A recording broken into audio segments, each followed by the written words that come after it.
things are going really well in intensive care, better than they have been for a long time. But we've got less patients now than we've had for months from a COVID point of view, which is really, really good.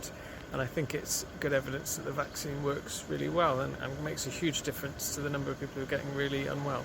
So actually we're in pretty good shape, and considering where we've been over the last couple of years, we're having a bit of a breather at the minute, and it's fantastic. Now whether that will last, I don't know. It might just be that we're a few weeks behind London and everywhere else, but for the minute things are looking pretty good. A bigger problem really is the wider hospital, and that we've got lots of staff who are off sick or isolating because they've got COVID or they've tested positive, and that's had a big effect on the services that we can deliver here, and has caused delays with some operations for some outpatient clinics.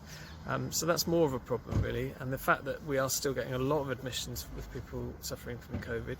Thankfully they're not critically ill, so they don't end up with us on ITU, which is great, but there are still a lot of people coming in through the front door, and the numbers have really tripled over the last week or so, and they show no signs of letting up yet. So that's putting a lot of strain on the hospital, particularly the front end of the hospital, like the emergency department, who are really struggling.